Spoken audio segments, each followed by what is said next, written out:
Do feel free to open the little chat function down the bottom and type in who you are, where you're from, what subject you studied at Brunel, and what year you graduated. So that would be interesting, I think, for everybody. So yeah, when you graduated, so whether it was 60s, 70s, 80s, what subject, you know, where you're joining us from in the world, that would be interesting as well. And anything else you want to put in, obviously no personal details or that kind of thing, unless you want to, of course. Um, okay, they're starting to come in now. Great. Roger, hello. Stephen, hello. Alan and Paul and Bob. It's so great that you're joining us. Hello, Deborah. Hello, Philip. Oh, lots. Bob again. Andy Boyd. Lovely to hear from you all. We will get going in a moment. We're just trying to get everyone in so that nobody misses anything.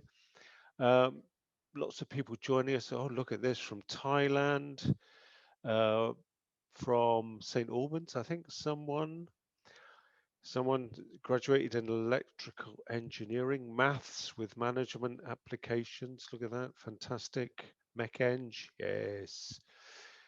Lovely. Do feel free, if you just joined us, to put your details into the chat, just who you are, where you join us from, what subject you studied, and when you graduated. That would be fantastic. And welcome to you all. You are most welcome to. This is our first one of these virtual reunions. So hopefully it's all going to run very smoothly. But obviously these things can be a bit tricky now and then.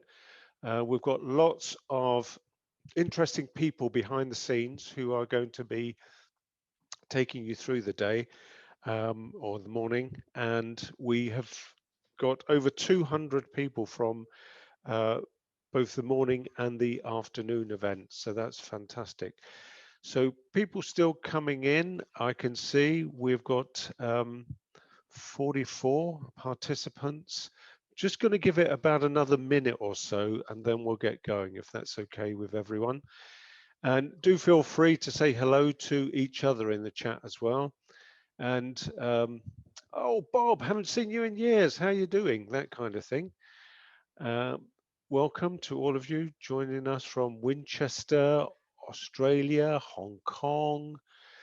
Oh God, this is wonderful, isn't it? Bob Dalling there, applied chemistry, 1979, football the bar. Okay, very important message there. I think we know where you're coming from. And probably, pardon me if I say this, probably still the same. Football and the bar, maybe. You're most welcome, of course. And God, now in Uganda, helping farmers groups to breed dairy goats. That's David Dowdy. That is not a sentence I was expecting to say this morning, I have to admit. Uganda helping farmers breed dairy goats. Wow, I had to say it twice because it was so unusual. Okay, welcome everybody. We are going to get going now. Thank you so much for joining us all. I can now see you all on the screen. And what a very handsome and good looking bunch we are, if I may say. Let me introduce myself. My name is Bill Leahy. I'm the Vice Provost for Student Staff and Civic Engagement at Brunel. Some of you may have come across me in your time, I'm not sure. I've actually been at Brunel a long time. I joined Brunel in 1995 as a PhD student. So I am also an alumnus. I was lucky enough to get my PhD at Brunel, and then they gave me a job. Who would have believed it? Back in 2000, they gave me a job, and I'm still here. And my subject was in English literature. I'm a Shakespeare scholar. I was head of the English department for a number of years here at Brunel, then head of the School of Arts, and then I was made into this current position that I've got, a vice provost, as I say, for student staff and civic engagement. So it's really great that so many of you are able to join us this morning. As I say, there are 200 in all registered for both the morning and the afternoon event, which was happening about 5:30 this evening. And thank you so much for putting all of your various messages in the chat there. And it's amazing, amazing to see people from all over the world, as I say, breeding dairy goats and gosh knows what else. So thank you so much for joining us. Now,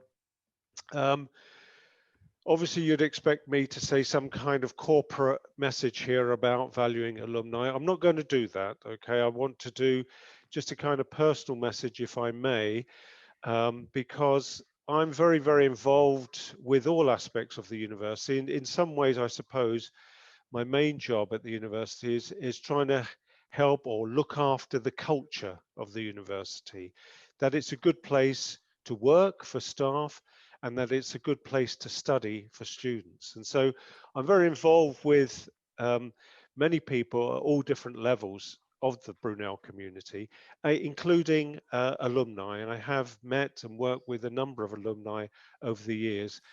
And we, of course, value you enormously for everything that you bring to the university, not just those things, those obvious things that you bring, that is to say, as part of the community, but the things that you bring to our students and to our community. Now, as an alumnus myself, I can see the sorts of things that are brought to students, and particularly in this last year and a half or so, these have been very, very significant, important. Now, of course, what you bring is to our students is employment advice, that kind of mentoring, if you like, life advice as well. And I suppose how I'd like to capture that is I think what you bring is wisdom.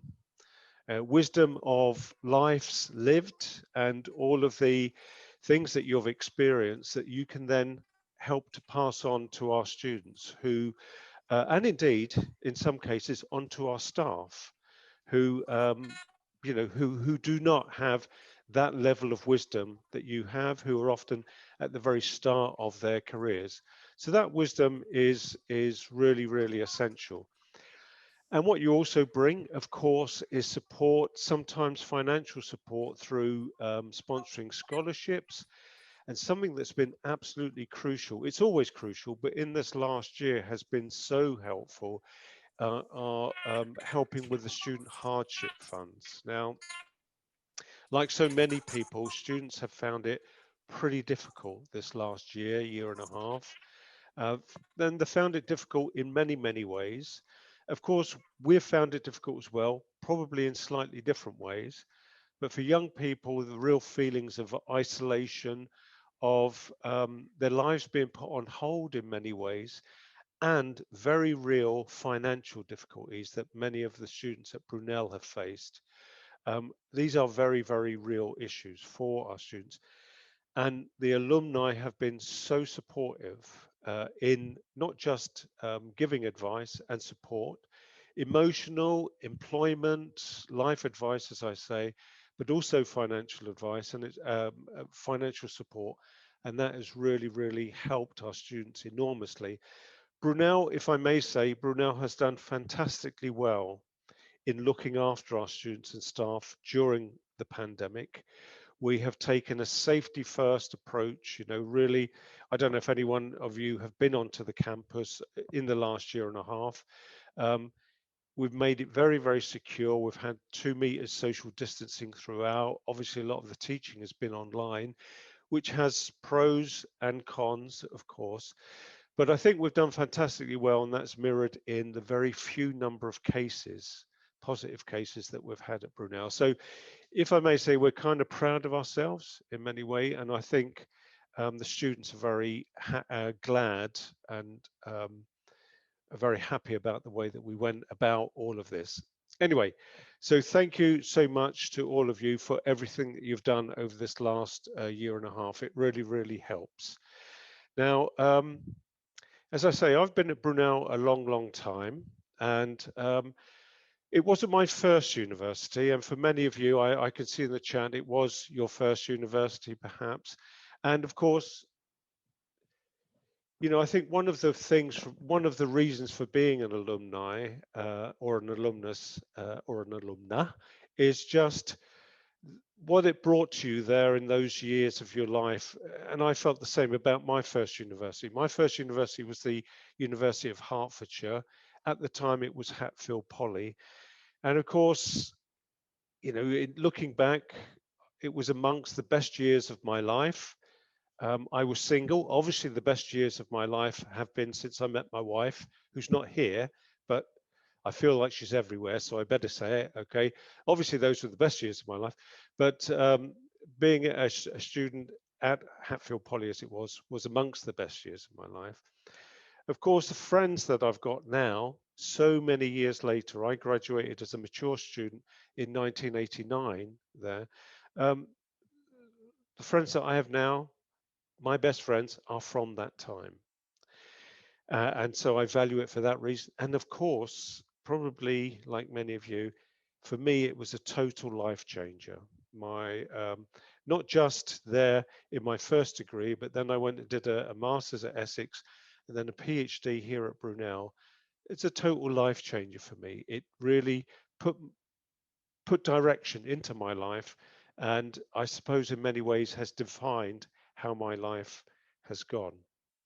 So I can really understand the value and the emotional attachment that one has to their university, and indeed to the attachment that one feels for the students that are at the university that you visited as well. And again, what you can bring to those students.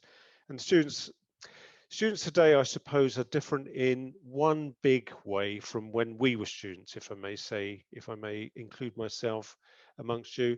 And that is, of course, fees, the student fees that they have to pay. And that does bring a lot of pressure, even though it's money that some of them won't pay all of it back. It does bring a feeling of pressure to students nowadays, and that manifests itself in various ways. And that's again a function that alumni can fulfill, is helping to ease that pressure that the students feel. Anyway, I'm going to wrap up now, just to say there have been enormous changes at Brunel since many of you graduated, and even since I started in '95. When I started, I actually started over on the Twickenham campus. That's where the arts and humanities were. And we came over to this campus in Uxbridge in 2000. I've been coming onto the campus here since the early 70s because I live in the Uxbridge area. It was quite a forbidding place then. It felt like, as a non-student, it felt like, yeah, like a kind of fairy kingdom, if I can call it that, that you almost couldn't visit. It felt like a special place where special things happened. And of course, it was that in many ways. Now it looks entirely different, and it's really a university that looks like um, a university for the 21st century, with all of the new buildings that we have and the new technologies that we support. Anyway, I could talk about this all day, so now I'm going to stop. I just wish you all the best. I hope you have an enjoyable event. I hope it's a great opportunity for you to meet up with old friends once again. And to lead the day, I'm going to now pass you over to Kirsty Smith, who is our Head of Development and Alumni Relations. Kirsty, over to you. Thank you, Bill. Thank you. Welcome, everyone. Delighted to see so many faces here. As Bill said, I'm Kirsty, Head of Development and Alumni Relations, and I'm here with several colleagues as well from the alumni team. You will have received emails from my colleagues Andrew and Karen that are here today and will be speaking throughout the sessions. So we're really thrilled to have you all here, and I think this is going to be a great opportunity to catch up with people that you may have lost touch with, or hear about other stories of similar times to yours.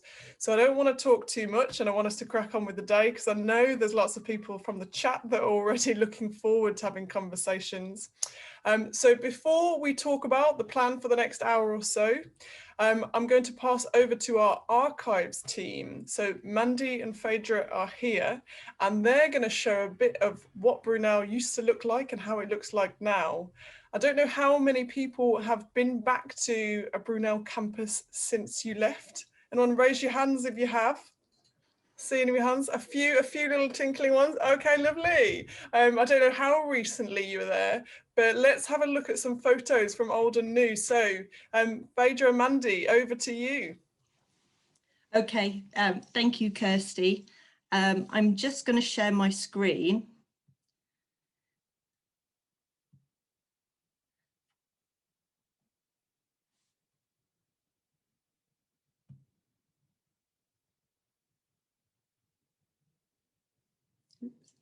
Okay, can everybody see that okay? Yep. Brilliant, okay. Thank you ever so much. Yes, I'm Mandy Mordew and I'm Head of Records, Archives and Special Collections at the university. And alongside me today is my colleague Phaedra Casey, who's the archivist. We are both qualified archivists and have worked at Brunel for quite a number of years now. And we look after the university's archives, which is just a wonderful job to be able to do.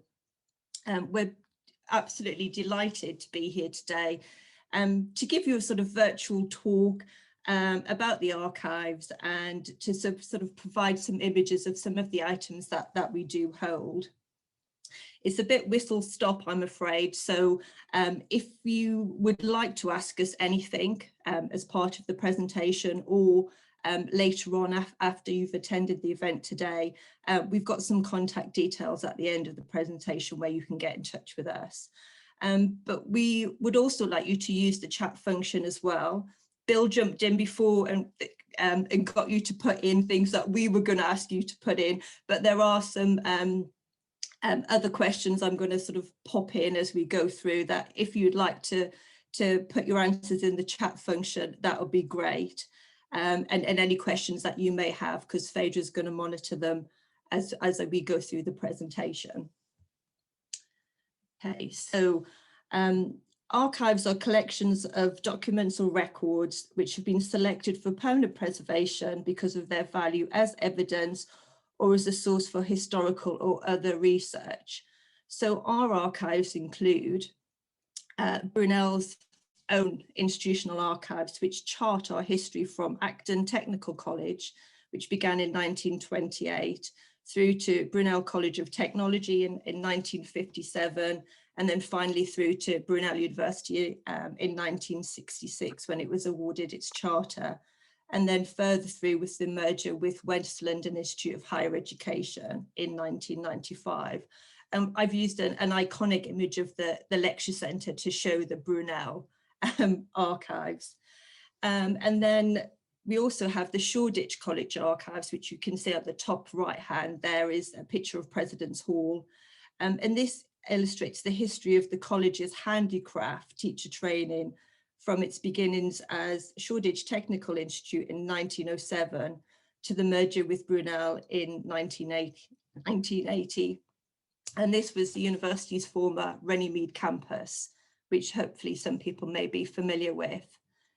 Then moving to the bottom right, we've got the Maria Gray College, which became the university's Twickenham campus. And this is the records of the Maria Gray College from its origins in 1876 through to its incorporation into the West London Institute of Higher Education in 1976. And then finally at the bottom left, we've got Lancaster Hall, which was part of the university's formerly Osterley campus. And we are very lucky to have the archives of the British and Foreign School Society, which were gifted to the university in 2012. And these include the archives of Borough Road College, one of the colleges that merged with Maria Gray to become West London, which merged with Brunel as well. So as you can see that we have an awful lot, and there's a whole range of material as part of those archives. So we've got very official governance records like the charter and statutes, the various committees that the university has operated over the years, through to student and course information, how the campus and our buildings have developed over the years, information on the sort of buildings, and lots of different photos, the staff and student newsletters. I'm going to show you some images of those in a few minutes.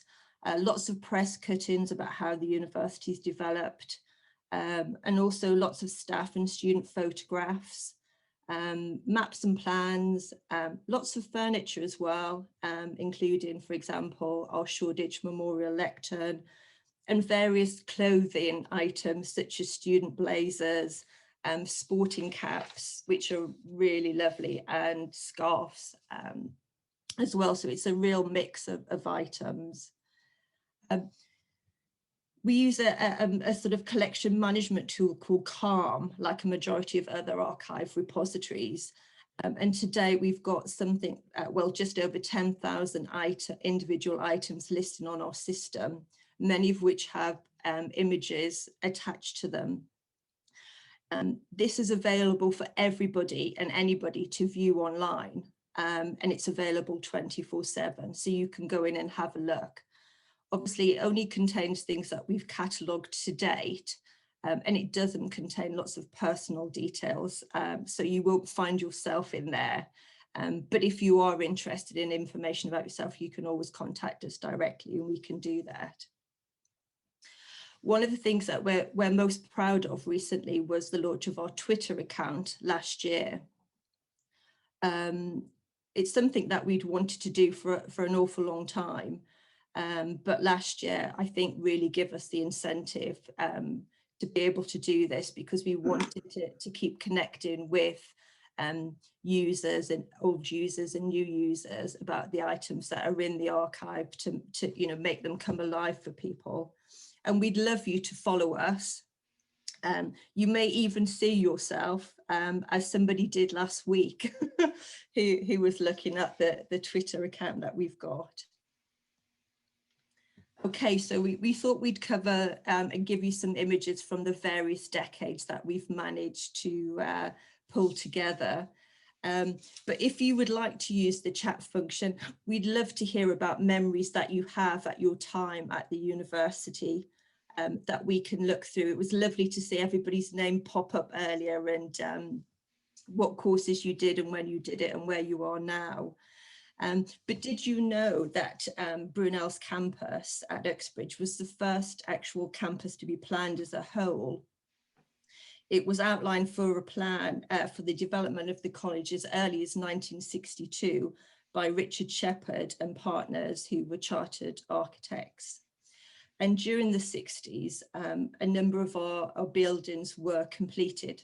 One of the first was the Halls of Residence, which is Clifton Hall, which is still there, was completed in September 1966, followed closely by the administrative building, which we now know as the Wilfrid Brown building, and then the engineering complex, the towers A, B, C and D, which were completed in September 1967. So there was a lot of building work in that initial few years when we moved into Uxbridge.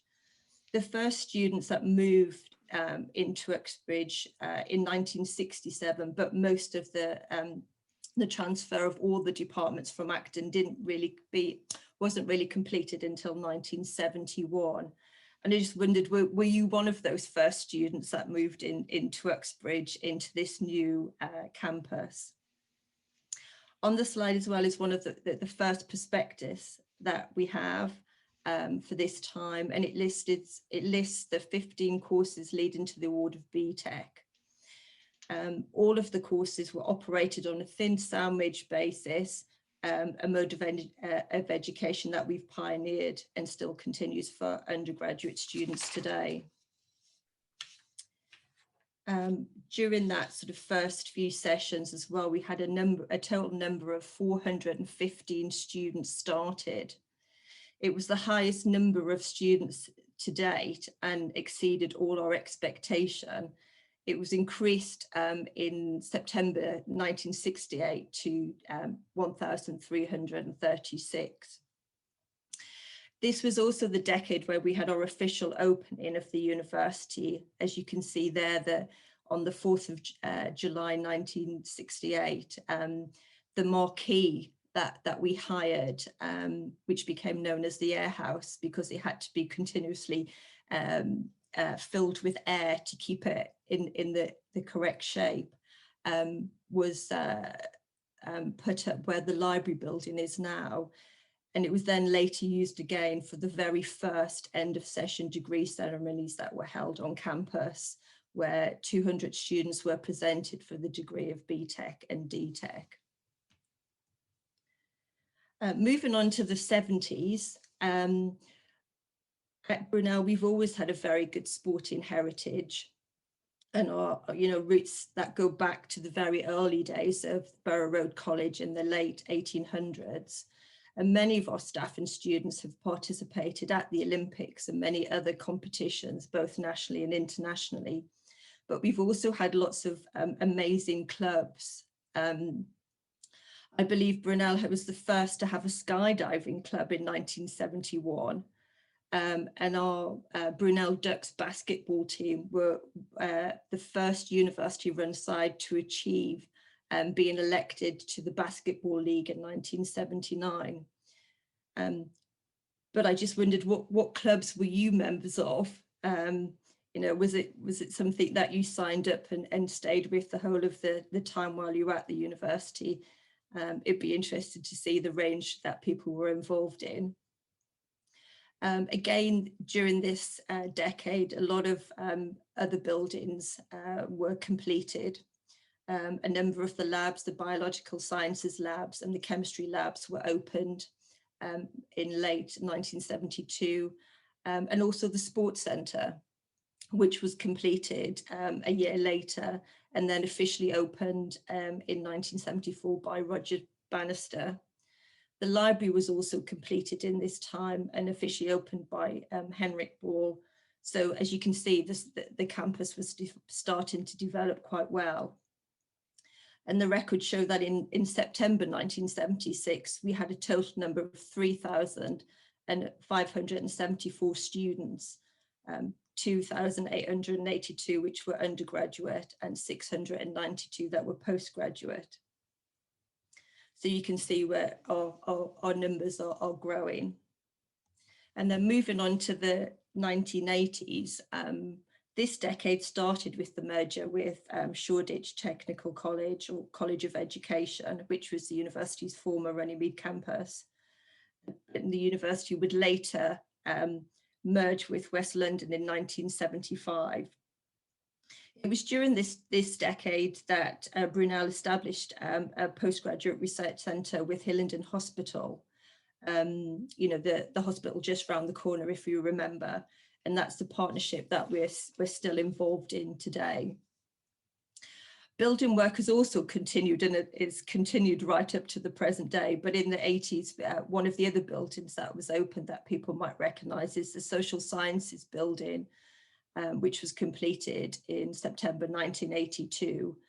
That's now known as the Maria Jehoda building. We've also, over the years, been very involved in high quality research, something that the university prides itself on. And in 1983, the Brunel Institute of Engineering was established with Professor Heinz Wolff as the director. This is something that we've been interested in because little did we know that when we first were involved in the archives that Brunel had been involved in space. Bib developed a concept for a facility known as the glove box, which allowed scientists to perform experiments safely in space. And we also had Brunel Space Schools, sort of that started in the late 80s, early 90s. And one of the things is, do you remember the advert, astronauts wanted, no experience required, when Helen Sharman became the first British astronaut in the early 90s to be selected to go to the Soviet space mission to the Mir space station, something that Brunel was heavily involved in at the time. We were also involved in some other firsts as well during the 1980s. We became the first university to be admitted to the Parliamentary and Scientific Committee. And we also the university created the first university science park.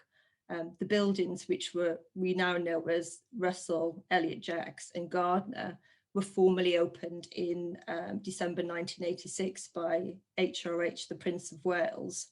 So again, lots of things were happening in the 1980s. But I mean, one of the questions I was going to ask is, you know, the campus has changed significantly over the years. What do you specifically remember about the campus? And did you have particular buildings that you liked and areas across the campus that you enjoyed as a student? Okay, well, I hope you have enjoyed it. It's been quite a whistle-stop tour. Please get in touch with us. All our details are here if you have any questions about the archives or anything you'd like to know what we hold about you. And also, we're always looking for donations, especially from the student side. So if there is anything that you would like to donate to us, we'd be very honoured to have it. Thank you ever so much. It's been really lovely to be part of today and see if there's any questions.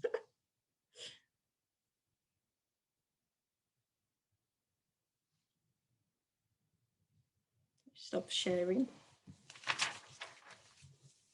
Was there anything particular anybody would like to ask? Mandy, do you have any records at all of the 1960s when we were at Acton? Yes, we do have some. It's not as full or complete as Brunel, but yes, we do. We have prospectuses. We have a few images of that time as well. So yes, and obviously it would be lovely if we could physically be together and we could actually show you and you could handle some of the archives yourselves. But hopefully in the future we'll be able to perhaps organise something like that. Thank you. Can I ask, there was an election for Student Union President one year. Now, what year would it have been? Probably 73 or 4, where a very serious candidate stood called Don Vito Martinelli. The new library building had a large poster erected, a banner across the front of it, Don Vito's Pawnee Picks, and various other buildings around the place were smothered in similar sort of logos that were all part of his organization. When we came to vote at that on that occasion, entering the refectory, we were met by guys with Tommy guns. There was also a Morris Marina covered in blood, lime green Morris Marina, which of course went good with blood colour. The blood was curiously vinegary and sort of ketchup-y. And really that, and of course, it completely upset the election. I think he came a very, very close second to the guy that actually won the election. And it was such amazingly good fun, especially for engineers who at that stage in our life didn't take politics very seriously anyway. So I just wondered if the archive had any wonderful information about what was an incredible event. Well, I think I can do better than that because I was the bloke that won the election. Oh, right, were you? So, hello. Boo, boo. Oh, lovely to see you. Lovely. Oh, you too. I'm Brian McCallie, and I'm sorry to say I've just turned 70 last month. There's a thing. I don't recognise any of the names and faces, but I was just saying to Karen that I do have lined up to embarrass Bill Leahy, our second attempt at University Challenge. Some of you may remember that Brunel took part in the first attempt at University Challenge in 1975. I was on that team, and by dint of huge generosity on the other team members, we actually managed to reunite. Karen, was it 4 years ago we did this, or 5? It was as part of the 2016 anniversary year. 5 years ago. And Bill was generous enough to take on chairing the University Challenge 2 event, where we took on students. And I'm pleased to say that with the sort of the gap of 30 or 40 years helped us a bit, because we actually won this time. Our claim to fame in 1975 was we were the only University Challenge team ever to get to halfway in the contest. We were up against Churchill College, Cambridge, and we were the only team to get halfway through without scoring anything. At which point, Bamba Gascoigne, or as we called him, Bamba Grassgroin, paused the recording and dug up some simple questions for Brunel types, and we made a very meek showing of how we did. But I've got some, well, I can probably show you just by showing it at the camera, but I have got 3 photos, but I think there's a technical problem that prevents me from putting them on. But with a bit of luck. If I can say, you're very lucky you didn't have Paxman, that's all I can say. Yeah. Paxman the Axeman. I don't know whether this is going to work or not. Perhaps I need to look at my own, hang on. Yes, we can see there. Can you see the... I think we have a copy of a sort of photograph, a photocopy of that image, actually, Brian, in the archive. Excellent, good. Anyhow, nice to see you all. Excellent. Thank you so much to Mandy and Phaedra for that. It sounds like lots of people have got ideas, and we'll be pulling out photos out of the cupboards. Yeah. What we want to do is we want to get you into rooms so you can start chatting with your fellow alumni. So I'm going to pass over to Andrew Williams, who you'll have been in communication with via email, and he is going to explain what's going to happen next. So over to you, Andrew. Thank you, Kirsty. It's so nice to see everyone with their cameras on. It's so nice to meet you after having a few email conversations. I've not really had a chance yet to go around and look at your faces on the screen, because I've been frantically tapping away trying to put you into breakout rooms. So there's been a lot going on my end, but let's hope it's worth it for when you get into these breakout rooms, and you'll be able to have some fantastic conversations. So we are going to put you into breakout rooms for you to connect with people, firstly, by your year of graduation. And this is all based on the information that you have given to us when you were registering. So lucky for you, the hard work has been done on this one. You don't need to do anything except let the computer take you into a breakout room. So any technology fears this time round, I'm taking that off your hands. So what's going to happen, I'm going to shortly open breakout rooms for different year groups, and the year groups will be based on how we can get a good number of people within each breakout room. And I think you've got everyone back there, Kirsty. Lovely. Well, welcome back. Welcome back. I hope you had some good conversations there. I found it fascinating in my breakout room, hearing about the different tales and finding what you have in common as well. So hopefully the next one will be just as interesting. Before we go into the next one, I'm just going to share my screen a minute. I just wanted to mention a few things and what the plan is next. Let's see if I can get it up. Bear with me 1 second.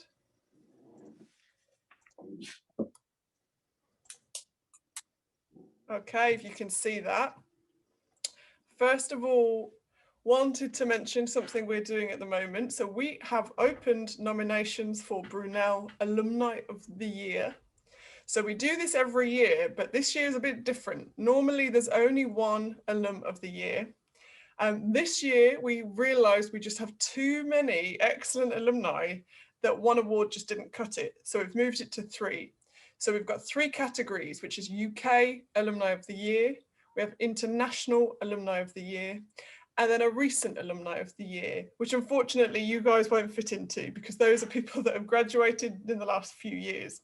However, what I just wanted to make sure that you're aware about, because if you feel that you have done something extraordinary or you know someone that has, and you want to nominate somebody, then do it now. As it says on here, nominations are closing this Sunday night. So there's still plenty of time to put people forward. And we will be announcing the winners in June. We are, for the very first time as well, doing a Brew Thanks event. That is a special week and a special ceremony where we are going to recognise all our alumni and the great things they do. We have a lot of extraordinary people that are supporting Brunel in different ways. That could be with their time. So they could be mentoring students or telling students a little bit about their lives and how they could focus on different career paths.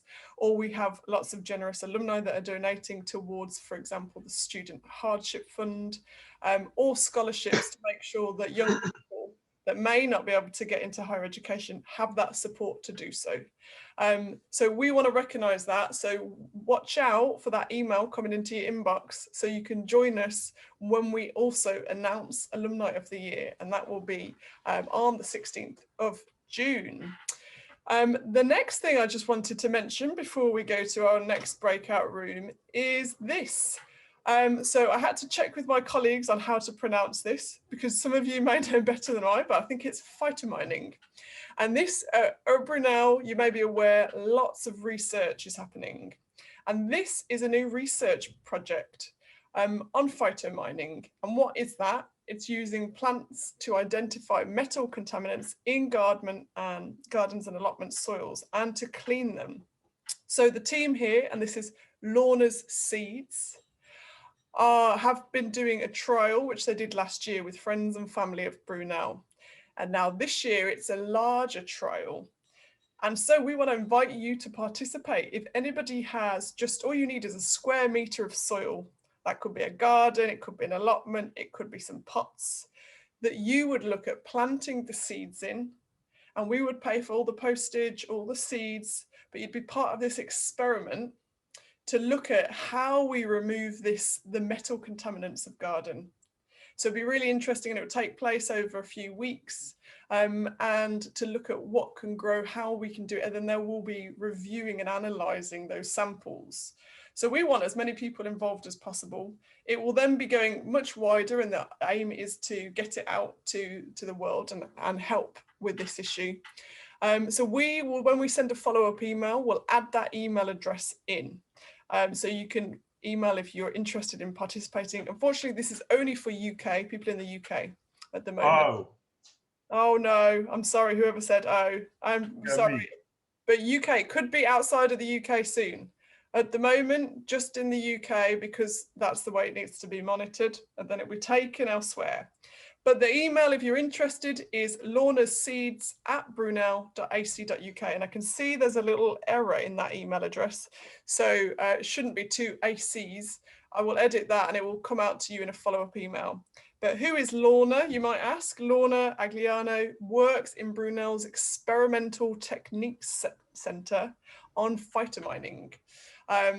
So that's something, if you're interested and you like. Hope you had a lovely time chatting away. Oh, sorry, everyone's on mute. Feel free to, if you've got, want to share. Everyone comes back from a breakout room on mute, I'm afraid. So yeah, it does. Were you all in the same subject group just now? Yeah, I think so. Yeah. Ah, right. Which one were you in? Maths and physics. Ah, fantastic. Did any of you actually know each other from your maths and physics courses at your? Yeah, 2 of us. Oh, okay, well that's something. I mean, 2 ladies were together. That's amazing. And is this the first time you guys have seen each other since your Brunel days? Yeah, I think so. Yeah. That's so lovely. So nice. Do you look the same? Could you tell who it was? I think so.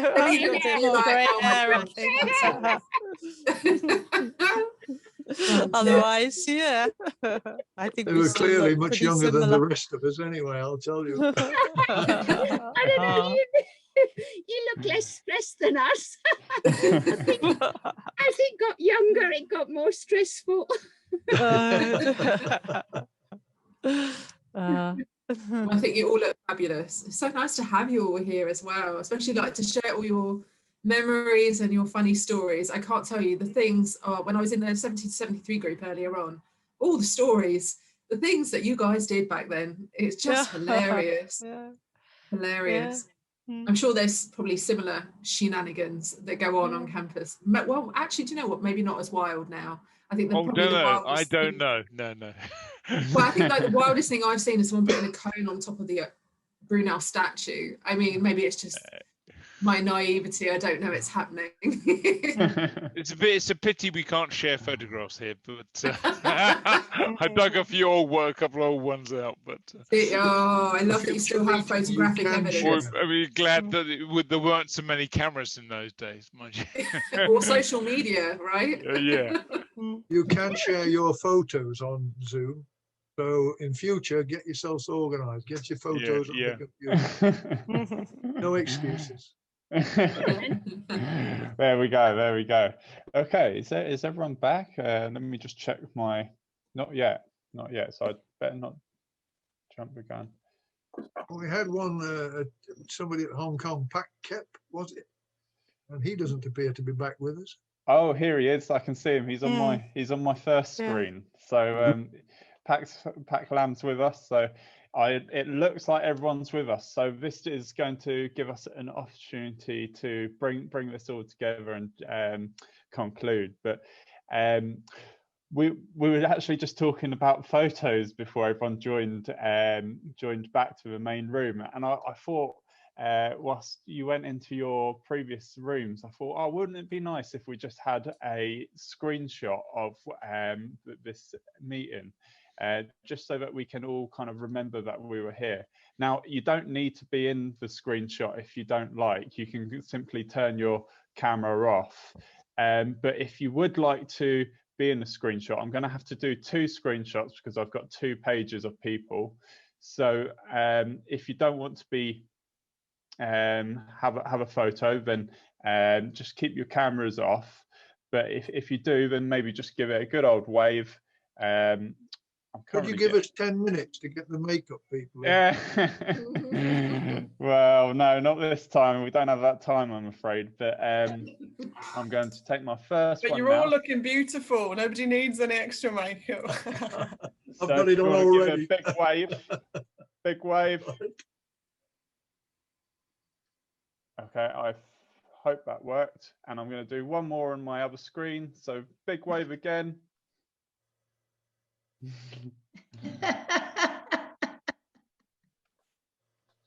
Right, I hope that worked again.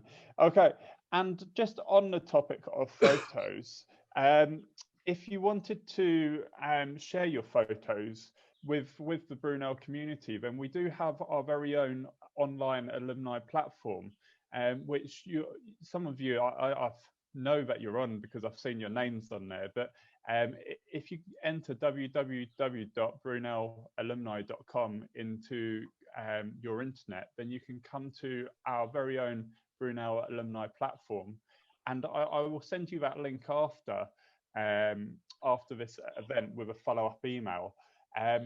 And that platform is there for our Brunel alumni to connect when we can't have virtual meetings or when we can't have events. You can go out there and connect with other alumni on that platform by using our directory. It's a really great place. We keep you up to date with news. There's events that we post on there. But the main thing is connecting with each other. And we really hope that we've been able to do that for you today. I've really loved setting this event up. It's been one of my most enjoyable ones to set up because you bring so much energy to the meeting. You all are very excited for it, and I love that. So from Karen and I, we want to say thank you, and I'm going to hand over to Kirsty to finish off. Thank you, Andrew.